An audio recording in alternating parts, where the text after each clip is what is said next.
You are listening to Methods Build What's Next Digital Product Perspectives, presented by Global Logic. At Method, we aim to bridge the gap between technology and humanity for a more seamless digital future. Join us as we uncover insights, best practices, and cutting-edge technologies with top industry leaders that can help you and your organization craft better digital products and experiences. Hello to everyone listening. Thanks for joining to another episode of Build What's Next. My name is Theo Muñoz. I will be your host today. Part of the data and AI team here at Method, joining from the Charlotte office. I'm joined by two of my colleagues here, Miguel Ribeiro from Global Logic or parent company, and Natan Szczepaniak, also part of the data and AI team here at Method. Today we will be talking about machine learning operations.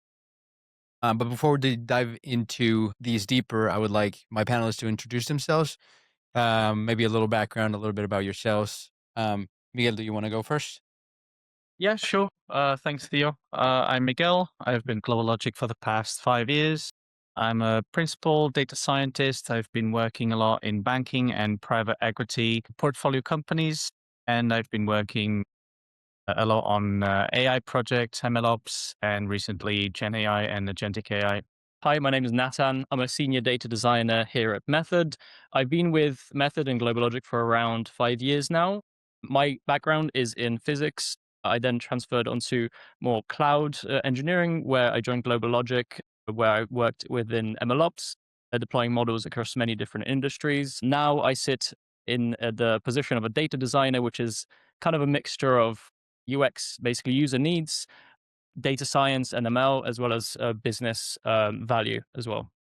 To get started with the main topic of the podcast, there's an interesting intersection between data foundations and production of AI right now, in a way that many programs fail, and not necessarily because ML models may be bad or not performing, but because the handoff between data scientists that build the models and production engineers that put them into production is a little messy. The gap between we have an ML model and we have an ML model in production is very big right now. So the conversation today isn't involved around how to build a good machine learning model, but how to build and maintain a process that reliably promotes, monitors, governs, and scales machine learning models, right? I just want to make a note here that Gen AI is, and LLM is a word of the moment. Here we'll be referring to AI a lot, and we mostly mean machine learning, not necessarily Gen AI, unless we explicitly say Gen AI. Would you guys agree with that? Absolutely. I think so. Gen AI is a big topic at the moment, and everyone's thinking of how to firstly build AI solutions and then also productionize them. However, in the conversations, there's a big gap of utilizing traditional ML models, as there's quite a lot of different use cases still out there that can be solved by ML models rather than just Gen AI. As I feel like a lot of people are seeing problems, thinking to use AI, and immediately they think of LLM models. However, there's still many different use cases, such as forecasting, classification, and more robust use cases, especially in regulated industries. Just before we start talking deeper about the MLOps itself, I would like you guys to give a little bit of a summary of what MLOps is and how the landscape looks like. So MLOps, I guess, it's basically the field of actually deploying models into production. MLOps can mean many different things on the different levels depending on the kind of use case you're talking about. Many people can refer to this as basically putting a model, putting it on API, and then using that basically in some products. However, there's much more to this. And obviously, the field of MLOps comes from ML and DevOps. However, it's not just DevOps ML. The actual whole of MLOps is greater than just the sum of the parts of DevOps and MLOps. There are different things such as model artifacts, feature store, monitoring, and many other things that relate to this to actually build a resilient system. Miguel, what do you think of that? Yes, I agree. What we've seen these past couple of years is that MLOps becomes a framework or a platform for model development, but also model deployment. And that's that combination of AI skills, statistics, but also engineering and production systems. And yeah, that's what we've been focusing these last couple of years. We hear a lot about companies investing in AI, right? ML, as I said before, in this specific case. And a lot of the times those projects fail. I think there's a statistics out there that 80% of models in notebooks don't ever make it to production. So looking at this, what do you guys think is what goes wrong?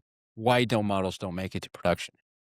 So across different industries, we see the story repeating itself. Usually when the funding is allocated to develop AI use cases, most people are thinking on just training a model, showing the results and impressing the steering committee or the business stakeholders. But then that's only the beginning of these types of projects. Um, and then the funding usually ends up when the business understands what needs to be in place to actually bring these models all the way to production. So what we've seen is usually the path to production is not there. And yeah, that's what we've been helping the customers that we work with to find that path to production and standardize across multiple business units and projects. Yeah, I'd agree on that. And also, I think there's an additional statistics on top of the like 80% ML models don't go into production. I think I've seen somewhere that 40% don't actually get actionable value within the first 12 months of productionization. So it's actually important to also know why you are developing those models. And this is a big thing that we've kind of, seeing across many different projects that we're working on where people are very excited to invest into AI ML. Did they see a use case they think is interesting and they go straight into investment before actually rationalizing the value that it can bring. That's why it's really important to take a few steps back and before you start training models and basically doing like, fun and exciting things, you need to see whether it's actually going to provide some value to your company, whether it provides ROI as well.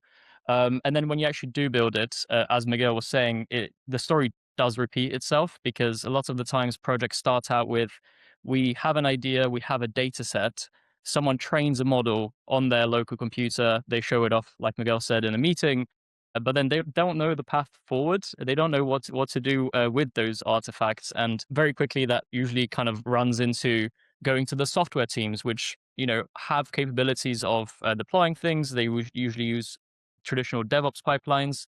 This is what we see some clients that are kind of less mature in their MLOps strategies. However, there's a lot of different, products and platforms which help you develop this. All the cloud providers now have a lot of these ML platforms in order to be able to develop, then basically train, make sure that validate the model, and then actually deploy it into production as well. Yeah. Miguel, you mentioned when you were going over your point that about stakeholders. Just pointing off of that, who do you think is responsible looking for from a corporate standpoint of view, who is responsible for fixing these gap that we have of ML models in notebooks and ML models in productions? Yeah, that's a good question. And that's usually where the process breaks is not just the tools and technology, it's actually the culture and the actual mapping of the different stages of a machine learning life cycle. And there's no clear accountability, there's no clear stakeholders or no clear ownership. And what we see a lot is everyone working in silos, like Natan said. You've got the traditional DevOps pipelines and you have AI engineers, data scientists just developing a model, passing over to the DevOps team or software engineering team. And there's not a clear handoff and there's no clear ownership. Yeah, what we've seen that works best is really bringing those skills together. So the ownership is a shared ownership. It's not just one single business stakeholder or one single business unit. It needs to be both the business unit and engineering capabilities and mapping the whole process until production. You will often see that what's missing is not really the technology. The technology is there, is clearly understanding where handoff begins, how it should be made, and then standardizing that cycle. And for that, ownership needs to be shared between business and engineering capabilities. That's a very good point, actually, because I think you're right saying that the technology isn't the problem. Because MLOps has been around now for quite a while. Like, if we actually look back on it, like around 10-ish years, I think that's where it kind of started beginning. Technology, the design patterns, the reference architectures are all there. If you really research into building a really robust MLOps pipeline, you will find a lot of resources from AWS, Google, Azure, all of these different cloud providers of how to build it, as well as all of the SaaSes that have come up in the recent years. But none of them actually have the team's responsibilities in them. I think, comes in projects as where we decide who basically takes ownership of different parts. But it's not always exact because you don't always have the perfect team. You kind of have to make do with who you have. And then I guess the question of like retraining into different fields, that's when it begins as well. Who takes ownership and who actually understands the technology? That becomes an interesting problem. Yeah, really, really good point. And Nathan, when you talk about the different responsibilities, and Miguel, you brought it up too. So there's a tendency of hiring like PhD level data scientists and underinvesting like data engineers. So do you think it's a fair criticism to an organization to say that they're maybe overinvesting in data scientists and underinvesting in data engineers? And it's kind of responsible for this gap that we have, or you think it's more of like the training that each one has responsible for it? It's a good question. I think it depends on the organization structure. We've worked with tier one banks where it's not feasible hiring a lot of AI specialists as well as big engineering teams. So you really need to standardize the whole process in a way that you can empower data scientists, AI engineers to actually bring their models all the way to production. And then you've got engineering capability always there to support, but it's not that you need for each project, both data scientists and machine learning engineers, DevOps, and so on. So it really depends on the company's structure. So, of course, investment needs to be made also on the data engineering capability to make sure that you also invest on ensuring that the data is in a good quality and in a good shape to actually being leveraged by AI models, but also the engineering capability that can support building the infrastructure to bring these models to production. They might bring a lot of AI skills and not enough engineering skills, but also thinking how the whole path to production should look like to really understand where that investment should be made rather than just bringing a lot of PhDs or data scientists, a lot of people on the AI skills, and then there's a big gap on actually putting this into production. Yeah, I think you can also see this gap through the job titles that are popular as well, because I think over the recent years we've seen, data scientist was the biggest kind of hot job title to have, and it included basically being able to, get some data, create a model, run it locally, and then like show it off to someone. That was like the data scientist role. However, when those data scientists join, a lot of the times they've really indexed on the data science skills, on all of the machine learning frameworks in Python and things like this.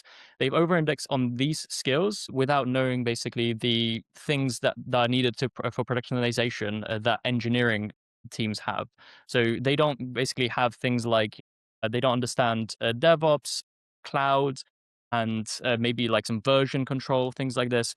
And just learning those things allows you to understand the process from kind of end to end. And that's when you really become like a really valuable asset to the team where you already understand the process throughout. Of course, this varies depending on how big the teams are, because of course, if you have a small team, you need people that have, that end-to-end knowledge. However, as you scale teams, of course, you can have more specialized data scientists and then ML engineers and then MLOps people. So you can actually scale and those people can specialize in those skills. However, a lot of the times, data scientists nowadays is just not enough. You really need to understand cloud. You need to understand a little bit of deployment, a bit of development, and maybe understanding also what the product is, because that's extremely important. Knowing why you are designing a model and what it's actually going to serve to the end user is extremely important, because you need to really know what that value is so that when you're developing the model, you can have those assumptions and those requirements in basically in your head so that you know what you're actually developing for the end user and for the business as well. Once these frameworks are put into place, a whole machine learning lifecycle framework, and it's clear, both to the data scientist engineering team, they also start understanding a bit more the big picture and the whole path and what needs to be done, and then get them curious about also those skills, like Natan said, the data scientists also understanding a bit more the DevOps pipelines, training inference pipelines, and how to actually put that from dev to Q&A and prod.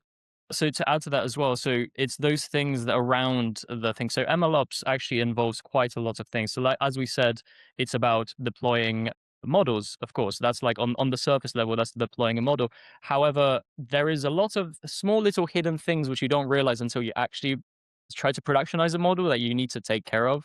You need to take care of, firstly, the data. So this is where obviously engineers and data engineering skills are important. Understanding, databases, how they're running, how to effectively, write queries. You need to understand data versioning. So understanding your data sets that you're training your models on. You need to understand how to version them correctly, then how to basically write your code in a nice way so that you may be using infrastructure as code to do a repeatable pattern of these ML models. Then you need to obviously deploy it and then monitor it. And all of these things require you to understand like fundamental concepts in, cloud and solution architecture and development as well. I think we just talked about all the defined roles, and I think Method does a really good job on all roles, not then, where we are data designers, where we do data science, data engineering, cloud, and everything in between, and have an understanding of business and strategy as well that can bridge the gap between all of them. No, but talking more specifically about, we know corporate-wise, there's very set roles. Like we said, data scientists, DevOps engineers, software developers, data engineers. Rolling back to the gap that we were discussing, where does the handoff between machine learning model builders and production engineers most commonly break? And if we can talk a little bit more about that. It's not just on the handoff. It's also from the data engineering data platforms to the AI teams that are going to be leveraging that data. What we see a lot is these projects being developed on sandboxes with data that doesn't correspond with what you see in a live production environment. So the model is not going to be is being trained on the wrong patterns on the get-go, and then that spreads when you hand off to the engineering team, which is also where we see a lot of cultural, but also challenges of lack of ownership and these projects just failing because eventually you run out of budget to keep sponsoring these projects. So yeah, it's not just between ML teams and the software engineering and DevOps teams, but there's also that gap in the beginning between the data engineering and also AI teams. Mm-hmm.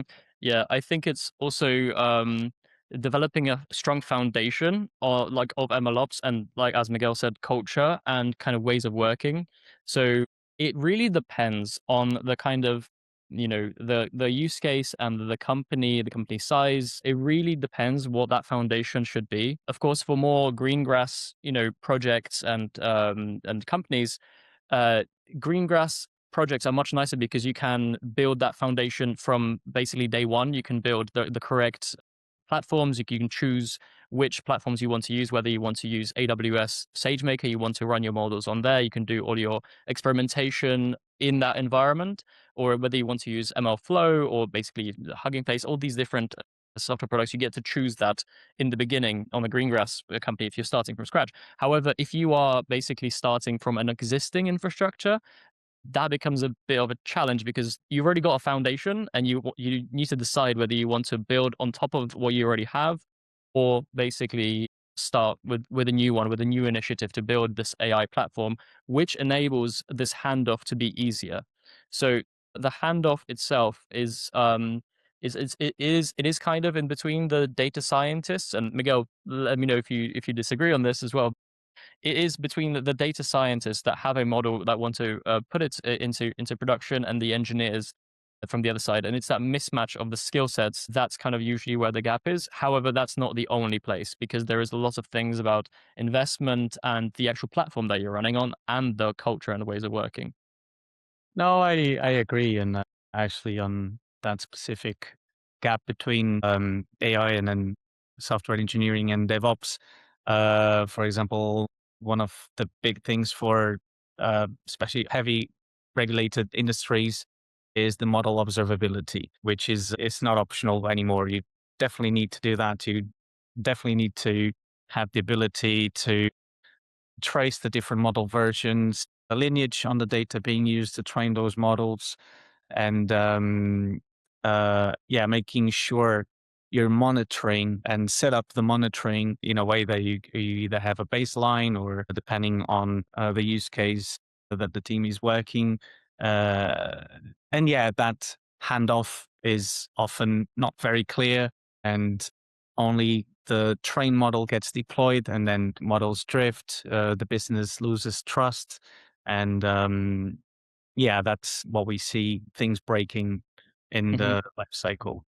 Yeah, definitely. And I think that if you are a company that wants to basically implement an ML model, you can try to basically find your own way there to basically, stand up your own data and AI platform, try to develop and deploy models into it. However, like Miguel said, there's a lot of things such as model observability, explainability, and modern monitoring, which needs to be set up in the right way from the get-go, especially for the more regulated industries where they have like compliance needs as well.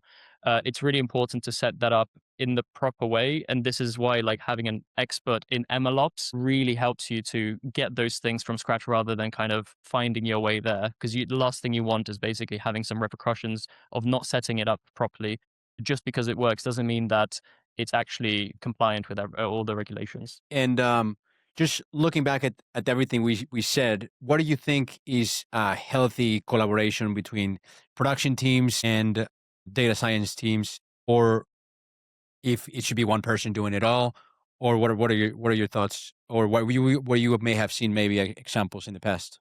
Yeah, actually, it's bringing all the capabilities together. Once you understand the actual use case, what you're addressing, when scoping the team, including AI skills, but also DevOps, MLOps, and you have different ways of doing that. If a company is starting their AI journey, starting with one use case, bringing one person of each capability together and find out the path to production. For big banks, obviously, you can't do that for every single project. So you standardize the framework. You bring both data engineering platforms, MLOps platforms with templates that empower data scientists to actually find the path to production by themselves. And then obviously the teams are there to support.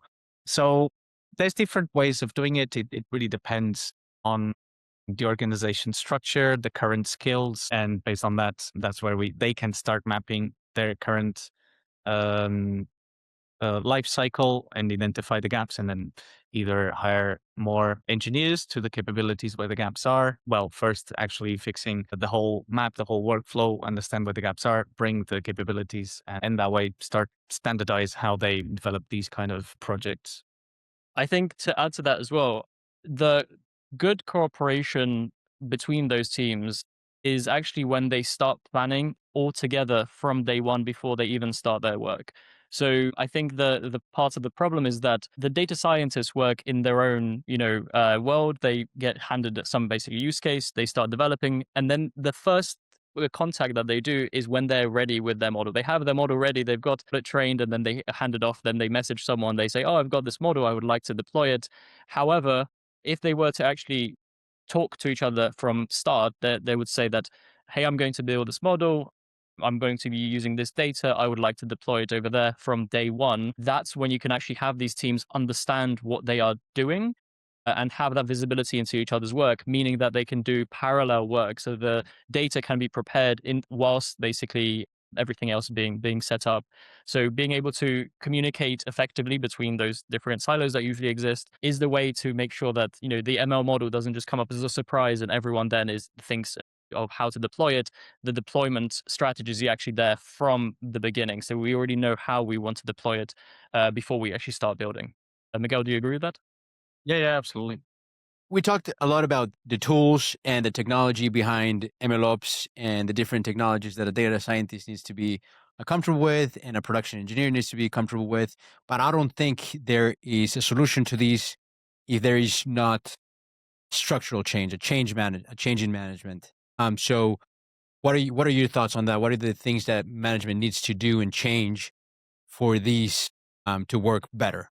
I think if an organization constantly runs into several projects that keep failing, so a lot of investment being made on AI capabilities and these projects never get used by the business, is really understand where in the cycle this is breaking.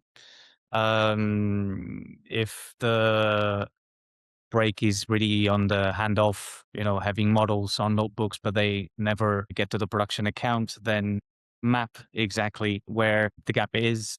More often than not, is going to be lack of ownership. What we also see is companies try to just bring platforms, data platforms, MLOps platforms without fixing that side of the culture of the organization. And then they just it's not fixing the gap. It's just bringing, things fail a bit faster. So really understanding that workflow internally and being very honest where the gap is and where things are failing. I think it's very important to be able to understand, to be able to actually change the way that they're developing their approach to these models. And then depending obviously on the company size, if you're an organization is very early on their AI journey, then it's really starting with one use case, find a path to production and build a blueprint out of that, start reusing that pattern across different projects.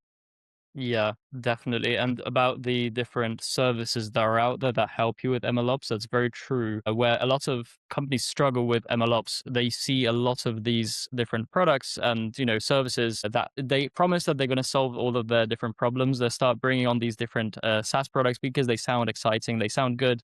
Maybe someone gave them really good demo, and they try to integrate that into their workflow, promising that it's going to solve the issue. However, it's just adding another piece of software to manage, where in fact maybe there's something that you already had that can actually achieve the same job. So understanding the fundamental, like really stripped down MLOps, pipelines, and knowing what your tools are actually capable of allows you to build that strategy going forward. And like Miguel said, building those templates and actual almost it's an accelerator of building these ML models in one unified way. The last thing you want to have in an organization is different ways of deploying models, because we talked about silos, but there's also different teams sometimes. So in really large organizations, there's different business units. Different business units have sometimes completely different technology stacks, which means that they deploy models in different ways. And then there's initiatives of trying to bring them all together, which usually is a bit of a pain. It's possible, of course, to unify it by picking the correct solution. However, it is quite painful. So understanding which ones you want to use, which ones that are the most cutting edge, and which ones allow you to achieve the most is very important. But like I said, understanding the stripped down fundamentals of how an MLOps pipeline should work, and then only really picking the right tools for the job rather than basically jumping at solutions just because they sound exciting. And it's very difficult to do that because there's a lot of different new innovations in the field. So yeah.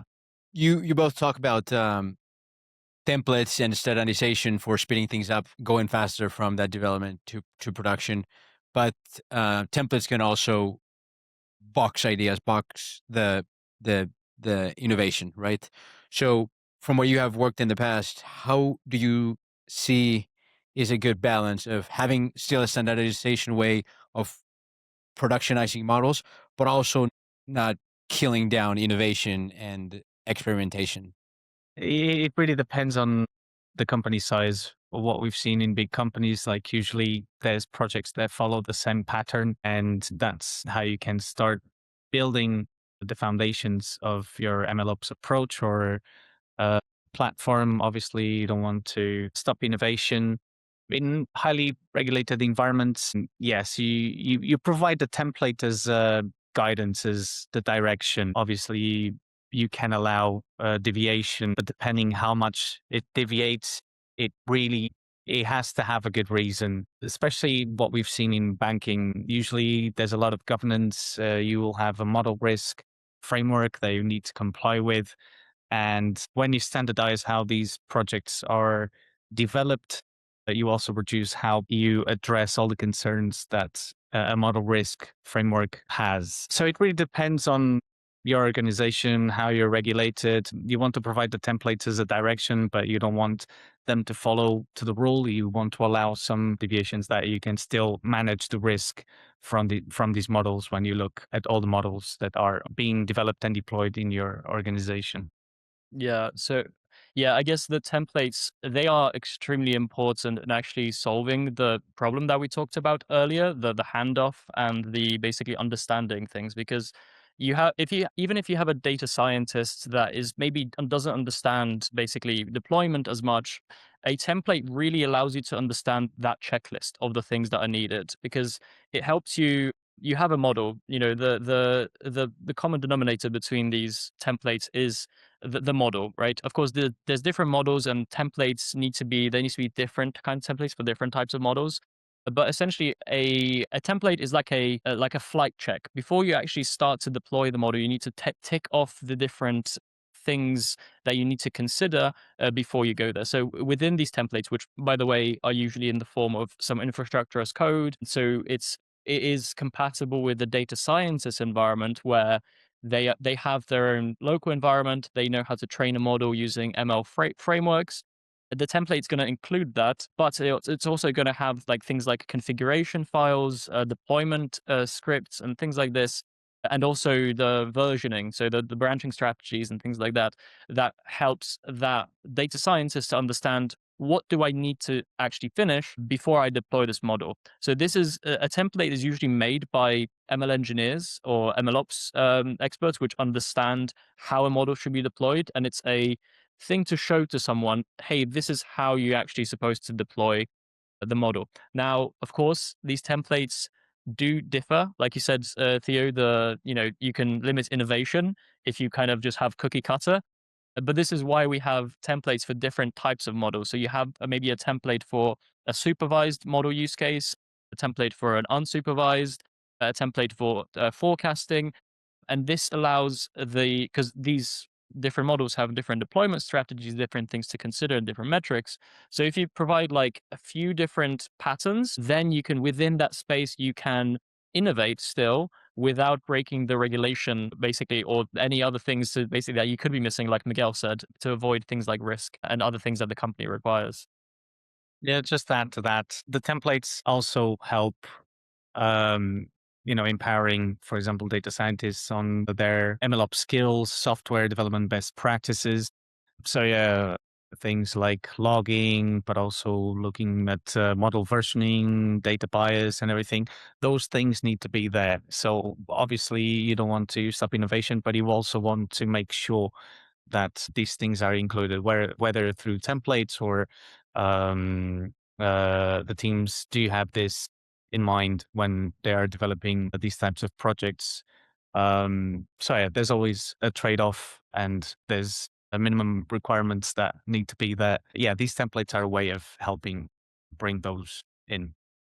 Yeah, and I would say that a lot of the main cloud providers, AWS, GCP, and Azure, if you are deploying models on cloud, there's already a lot of different services and specifically patterns as well. So all of the providers, but I mean specifically, for example, AWS has things like AWS Jumpstart, which helps you to see some, models already being deployed, time series forecasting, XGBoost, to just get you started with understanding how that pipeline works. And it allows you to basically get from your data set. You can see that you can start from, I have a ML framework, I have a data set, I need to have these metrics logged into model monitoring, and then how to progress it through the different environments. And at the end, you have maybe your either endpoint, so for models running on an API endpoint, or batch inferencing as well. So it really helps you to understand the differences between those. I think a lot of people thinks whenever we talk about standardization and templates for machine learning ops is to productionize them. And of course, yeah, that's a big part. But another big part of templates and MLOps is continuously training. So you have a model in production and it needs to continually train with the new data or new demographics that are out there to stay on top of things. Could you explain us a little bit what first what continuous training looks like in MLOps and how it differs from like traditional CI/CD? Yeah, this is a good example of where DevOps for software development and AI differ. Usually in software development, you would have, you commit your changes and you trigger some pipelines. For AI, you also need to take in consideration if there's data changes, when drift is detected, when new label data gets in, when the model starts degrading, the performance is not as good.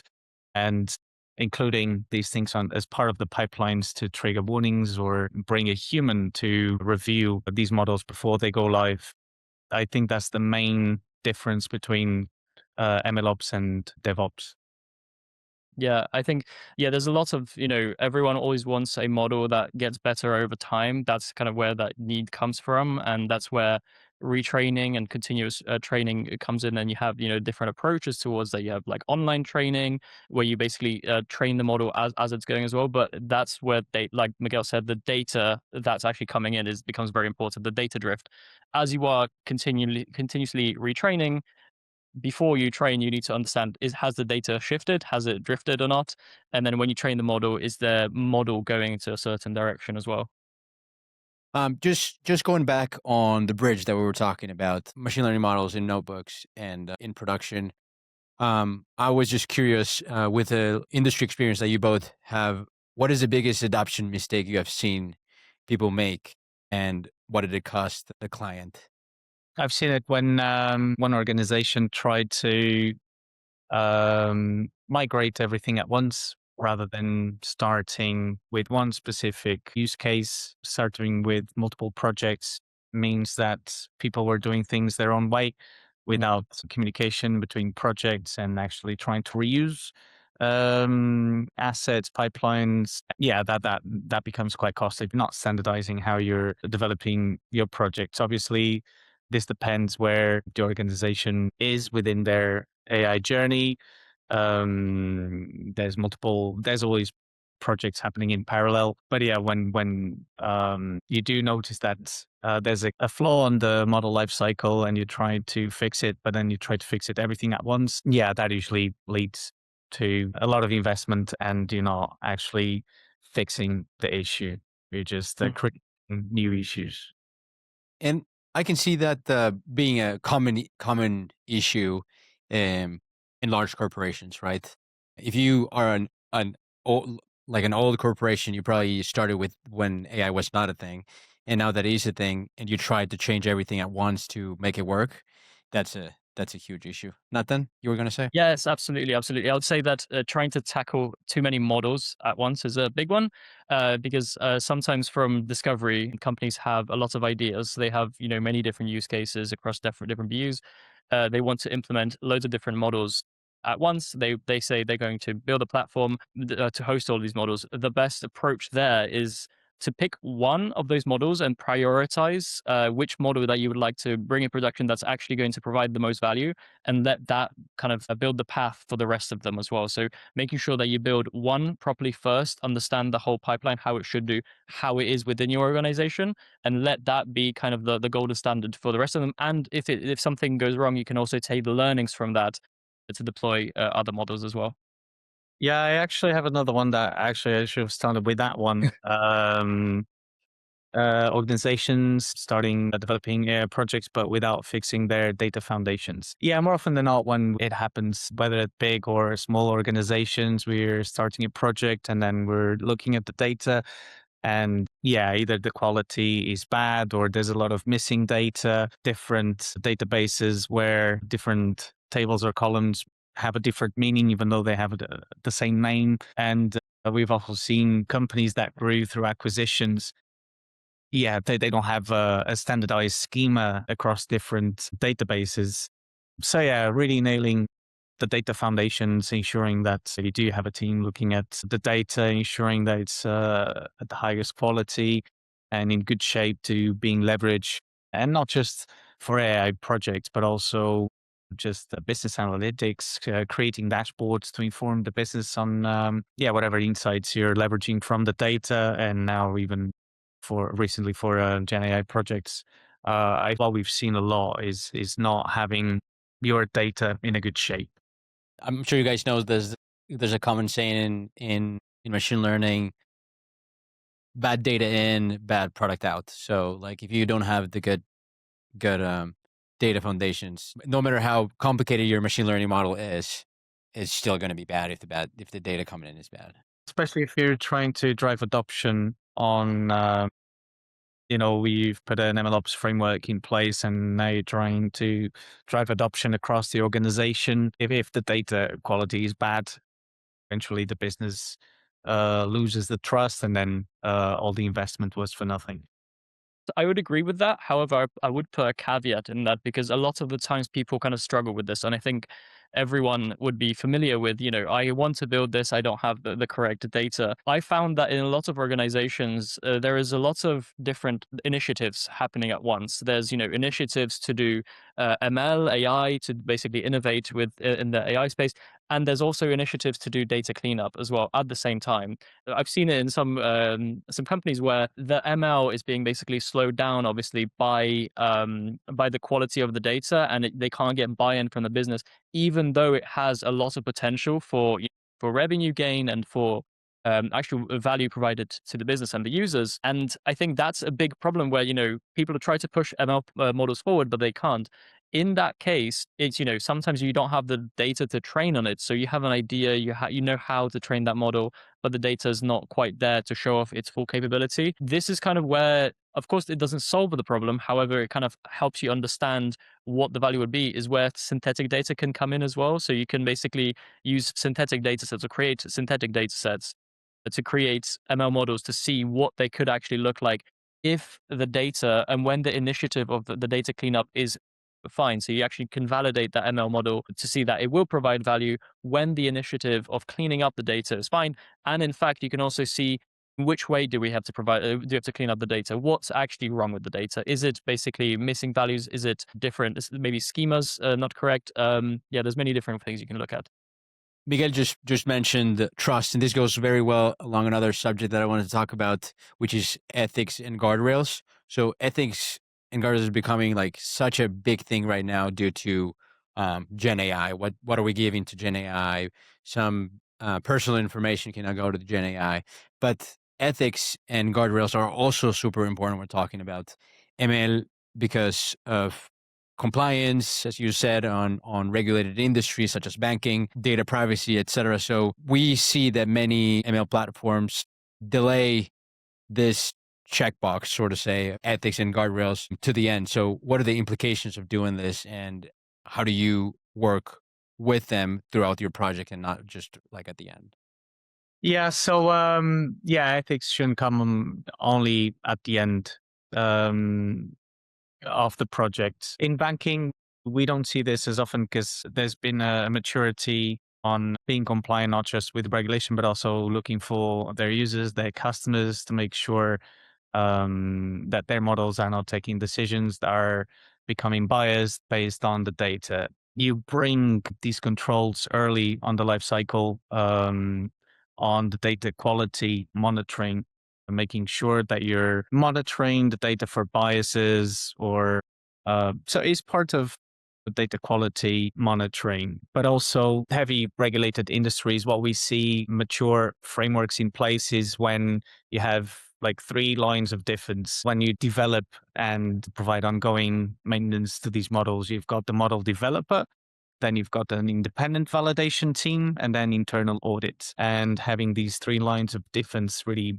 helps you make sure that you don't miss when your models are making biased decisions or having some ethics, not just complying with regulation, but also not being very ethical and making the wrong decisions. Yeah, and I guess there's real consequences to basically ML models not going the correct way as well.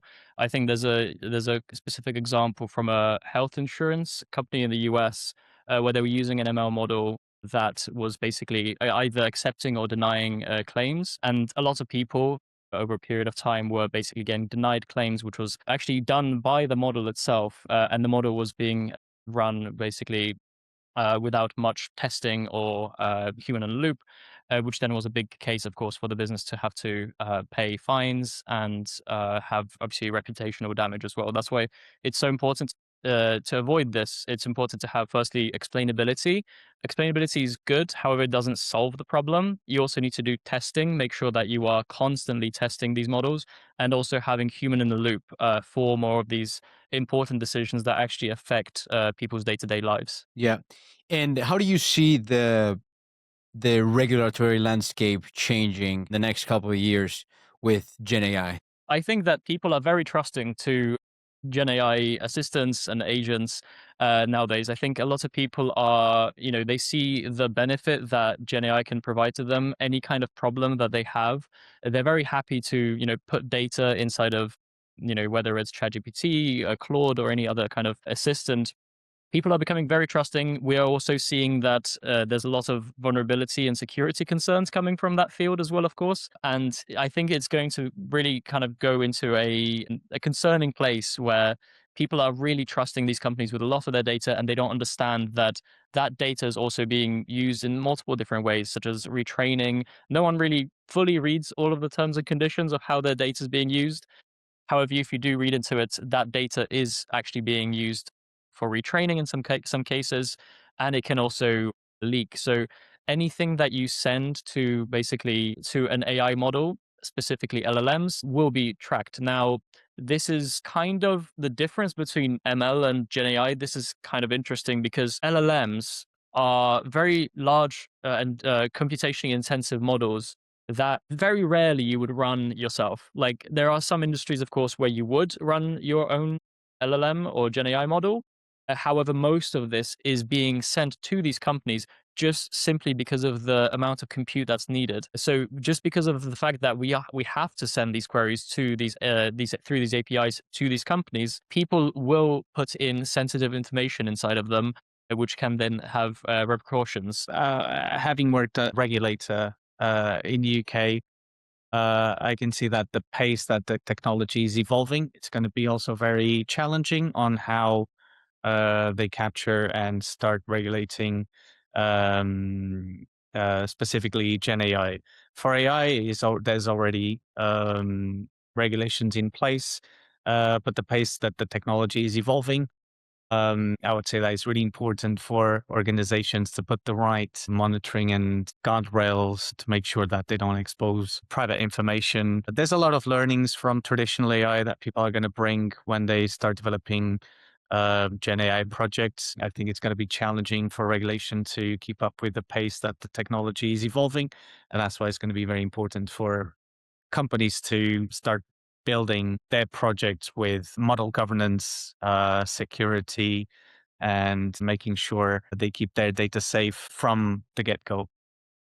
Absolutely. I fully agree with that. And I think it is the pace at which things are moving and the speed at which people want to actually deploy things at right now is the reason for why maybe people will cut corners and, create these security issues. But I think I agree with the fact that the new field of deploying AI solutions has a lot to learn from MLOps, which has been around for a while now. In terms of, like you said, model monitoring and explainability will be quite difficult. However, that you see a lot of these services, and from personal experience, I was working with a highly regulated industry. There was a company that wanted to keep all of their data within their own infrastructure. And specifically, it was still private cloud, it was still AWS. However, they wanted to keep all of their information inside of their own infrastructure, and they wanted an LLM use case. So they considered, they were choosing between, do we host our own LLM to make sure that nothing leaves our own environment? Or do we just basically go with something like Bedrock? Now, at the time, Bedrock wasn't HIPAA compliant for their specific use case, they had to be HIPAA compliant, and Bedrock and all of the other APIs at the time were not supporting HIPAA, basically private health information. So we had to go and try out this LLM, which ended up being extreme. It worked, however, it ended up being extremely expensive. So then I think a few months after that, AWS Bedrock became HIPAA and SOC 2 compliant. So I think you're seeing a lot of these services kind of understand the pain that was before with ML and kind of utilize it and make sure that all of the services that are actually being used are, within the right regulations, and they have the right level of visibility inside of them. Yeah, I hope we get to organize another podcast just for Gen AI alone, because definitely there's a lot of traction within Gen AI, LLMs, agentic AI. And what we've noticed is that it opened new doors. And when we start speaking with our customers of the use cases, they think Gen AI is a good fit. Looking deeper into the project, it's actually a straightforward machine learning approach that would solve that issue. And that's really why we're more focused on this MLOps back at traditional AI. So yeah, Grounding us back to the gap between machine learning in notebooks and in production. Do you think Gen AI is making that gap larger or smaller? opening new doors like teams or business units that wouldn't necessarily be open to AI. Now they want to explore Gen AI. So to a lot of teams, it's going to be quite new on how they productionize AI or Gen AI models or projects. It's going to create a lot more opportunities to actually bring more MLOps, but also adapt into LLM ops and make sure that these companies develop these solutions safely. I agree with that. And I think the thing that you just said of a lot of companies basically trying to use AI and kind of firstly going into LLMs and Gen AI, where in fact the problem could actually be an ML solution, a traditional ML solution. It's the hammer and the nail problem. When you have a hammer, everything's a nail, but it might be a screw.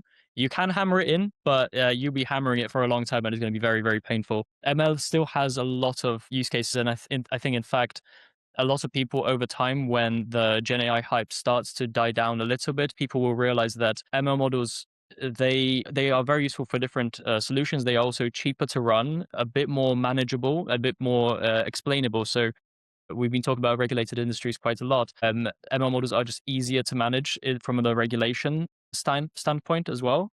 But when it comes to actually deploying AI solutions, that's slightly a different beast. And it's kind of, like Miguel said, it's evolving into the field of LLM ops, which people, because it sounds similar, you may think that it's very similar, and it does share some similarities. However, it's quite different because for the most part, you're not actually owning the foundational models, because it's actually calling the APIs and using the models from a lot of these, providers like OpenAI, Anthropic, and then the others. So it becomes more as an orchestration rather than actually seeing what the model does and being able to explain it. Some companies are better than others for showing, what the model is doing. There are ways of actually developing, robust agentic pipelines, with things like LangChain and LangGraph and Langsmith. It kind of resembles a lot of the things that have been happening in MLOps, where you can see things such as, people prompting. You can fine tune different models as well, and then maybe connect it to a RAG system, create a React agent. There's many different ways. And although they share similarities, they should not really be treated completely the same because they are quite different. And Miguel, I wonder what you think about that. Yeah, I mean, there's the LLMs bring new failure modes, right? Prompt injection, hallucinations, latency, costs, and LLM outputs like AI is also have a probabilistic nature. So you'll never get the same answer twice. In its essence, it's going to be the same, but maybe articulated differently. And those new failure modes, that's what needs to be addressed as part of risk control. And these frameworks to actually develop these projects safely. Definitely. And I also think that with Gen AI and ML, another point about using Gen AI to solve a lot of the problems that ML can solve, I've seen examples where people think that they can basically solve a problem like, let's say, forecasting or clustering with Gen AI. They have a data set, or maybe they have something that they want to do some serious forecasting. And obviously, the easiest way is going to an LLM with some tooling, of course, asking, could you do this? Could you do a forecast for the next 30 days? In fact, what you will get back, which is quite interesting, you might actually get a forecast out. However, actually understanding that it's not the LLM that's doing the forecast itself. A lot of the times what an LLM or a Gen AI assistant would do is that it would take that data set in the background, it will write some code to actually, write up some kind of forecasting model, probably in Python, visualize it nicely for you, and then return it back to you. Now, for the average user, they may think that, that is actually the agent doing the forecasting. However, it's actually doing it behind the scenes with specific models. And I think it is a very valuable thing to have, of course. And I think being able to connect whatever AI agent that you have to things like Hugging Face, which is a great basically source for a lot of ML models, it will be able to use those models to achieve your needs. However, for production and for actual use cases, for for reliable business operations that need to be the same throughout, so you can actually track the progress of them and have it in an actual process, it's more reliable to have an actual, a specific ML team that makes sure that that model is consistent and good and not different every single time. Because if you have everyone doing forecasts in different ways using, AI agents, those forecasts are going to be done in very different ways, not accounting for a lot of the things that you need to account for when you actually train models. And then you're going to have a very, very disparate understanding of your business as well. That's very interesting, Nathan. Thanks for bringing that up. So as we wrap up, and I'm just going to ask you one quick question to you guys. What is the one thing you wish organizations understood about MLOps before they start their AI journey? Yeah, MLOps is no longer optional, should be the foundations on how ML AI projects should be developed. I agree. MLOps is not optional now, as it's so easy now to actually build these MLOps pipelines with best practice built inside of them. There is basically no excuse for not using them. And I think the big one is also making sure that to build their teams in ways that actually support their needs, to make sure that you hire the right people with the right skill sets, and then you also give them the correct infrastructure to be able to do the job. Awesome. So we've covered a lot on the podcast today. We started with what MLOps mean, tech stacks, culture, and worked our way into Gen AI, as everything seems to be doing right now. But the bottom line, I think, and I hope Natan and Miguel agrees with me, the technical side is rarely the problem. The hands-off, the processes, the bureaucracy, and the habits are what sink it, basically. You agree? Yeah, absolutely. What we've seen, what we've experienced, what we've witnessed is more often than not is a cultural or organizational challenge that usually organizations have that need to be addressed first. Yeah, I agree. And it's also the responsibility that people take of those models as well. So if anything goes wrong, you actually know who to go to. All right. Well, thank you for your audience for listening. Thank you, Natan and Miguel, for joining. And stay tuned for another episode of Build What's Next. Thank you for joining us on Build What's Next, Digital Product Perspectives.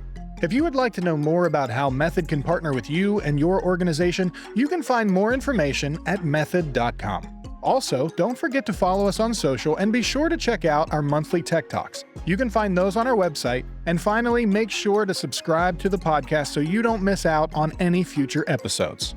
We'll see you next time.